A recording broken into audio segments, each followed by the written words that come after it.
പ്രിയമുള്ളവരെ, ബൈബിൾ പരമായും ചരിത്രപരമായും വളരെയേറെ പ്രാധാന്യമർഹിക്കുന്ന ഒരു പട്ടണമാണ് യെരൂശലേം പട്ടണം.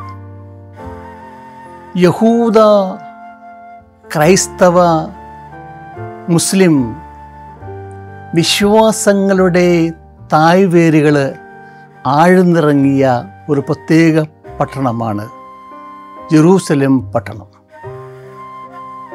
ബൈബിളിൽ 811 പ്രാവശ്യം യെരൂശലേമിനെ കുറിച്ചുള്ള പ്രതിപാദനമുണ്ട്. ദാവീദ് രാജാവ് ജബൂസി എന്ന സ്ഥലം പിടിച്ചെടുത്ത് തൻ്റെ അധികാര സീമയിലാക്കി. ഈ സ്ഥലത്തിന് ദാവീദ് ജെറൂസലേം എന്ന് പേരിട്ടു.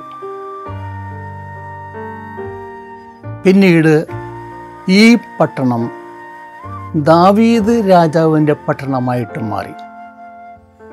ബെത്ലഹേം യേശുവിൻ്റെ ജന്മഭൂമിയാണെങ്കിൽ യെരൂശലേം ദാവീദിൻ്റെ പട്ടണമാണ്. ഈ പട്ടണത്തിൽ യേശു തൻ്റെ മാതാപിതാക്കന്മാരോടൊപ്പം പല പ്രാവശ്യം പോയിട്ടുണ്ട്. ഈ പട്ടണത്തിൽ യേശു തൻ്റെ ശിഷ്യന്മാരോടൊപ്പം പല പ്രാവശ്യം പോയിട്ടുണ്ട്. ഈ പട്ടണത്തിലാണ് പെസഹ രഹസ്യങ്ങൾ നടന്നത്. ഈ പട്ടണത്തിൽ വെച്ച് തന്നെയാണ് കർത്താവിൻ്റെ രാജകീയ പ്രവേശനം നടന്നത്. യേശുവിൻ്റെ ഒരു പ്രത്യേകത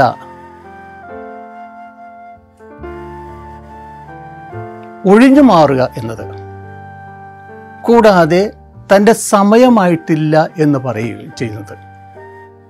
ഉദാഹരണമായി കാനായിലെ കല്യാണ അവസരത്തിൽ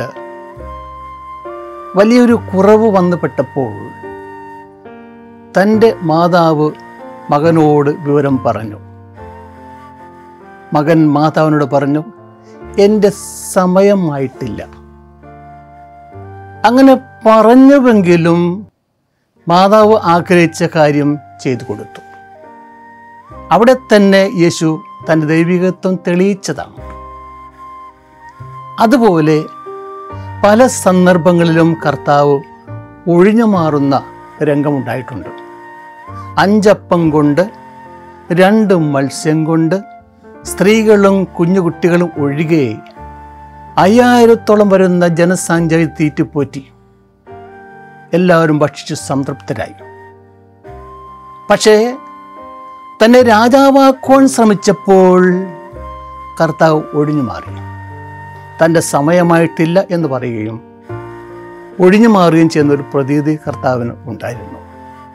എന്നാൽ ഒരു രംഗത്തും മാത്രം കർത്താവ് തന്നെ മുൻകൈയെടുത്തു. താൻ രാജാവാണെന്ന് സ്വയം പ്രഖ്യാപിക്കുന്ന ഒരു രീതി.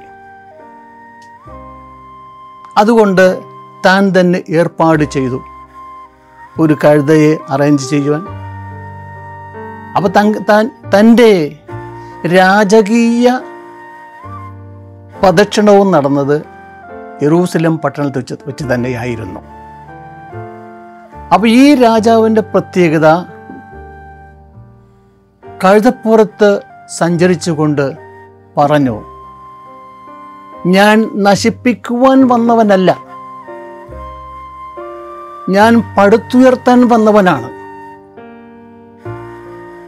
ഞാൻ ശപിക്കുവാൻ വന്നവനല്ല, ഞാൻ രക്ഷിക്കുവാൻ വന്നവനാണ്. ഞാൻ സ്നേഹത്തിൻ്റെ കൂടാരം സ്ഥാപിക്കാനാണ്. സ്ഥലങ്ങളെല്ലാം വെട്ടിപ്പിടിച്ചെടുക്കുവാനായിട്ടല്ല, സ്നേഹത്തിൻ്റെ കൂടാരം സ്ഥാപിക്കുവാനായിട്ടാണ്. താൻ വന്നിരിക്കുന്നത് സ്വർണ്ണ കിരീടം സ്വീകരിക്കുവാനായിട്ടല്ല, മുൾക്കിരീടം സ്വീകരിക്കുവാനായിട്ടാണ്. താൻ വന്നിരിക്കുന്നത് ജനങ്ങളുടെ അംഗീകാരം കിട്ടുവാനായിട്ടല്ല, താൻ വന്നിരിക്കുന്നത് ദൈവത്തിൻ്റെ പ്രതി കിട്ടുവാനായിട്ടാണ്. പിതാവായ ദൈവം തന്നെ ഈ ഭൂമിയിലേക്ക് വിട്ടിരിക്കുന്നത് മനുഷ്യരക്ഷാർത്ഥം മനുഷ്യർക്ക് വേണ്ടി കുരിശിൽ തൂങ്ങി മരിക്കുവാനായിട്ടാണ്. ആ ഒരു ലക്ഷ്യത്തോടു കൂടിയാണ് പിതാവായ ദൈവം തന്നെ ഈ ഭൂമിയിലേക്ക് അയച്ചത്.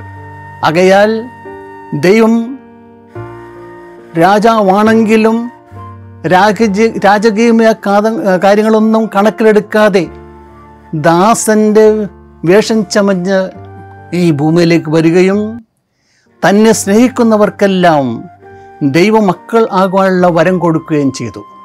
ഓശാന ഞായറാഴ്ച കർത്താവിനെ വരവേൽക്കുവാൻ നാം കൂടിയിരിക്കുമ്പോൾ നമുക്ക് വേണ്ടി മരിച്ച ഒരു ദൈവം നമുക്കുണ്ടെന്ന് സത്യം മനസ്സിലാക്കി ആ ദൈവത്തോട് ചേർന്നുകൊണ്ട് നമ്മുടെ ആത്മീയ കാര്യങ്ങളും ദൈവികമായ കാര്യങ്ങളും ദൈവം ആഗ്രഹിക്കുന്ന രീതിയിൽ സജ്ജമാക്കുവാൻ വേണ്ട കൃപ ലഭിക്കുവാൻ വേണ്ടിയിട്ട് നമുക്ക് പ്രത്യേകം പ്രാർത്ഥിക്കാം.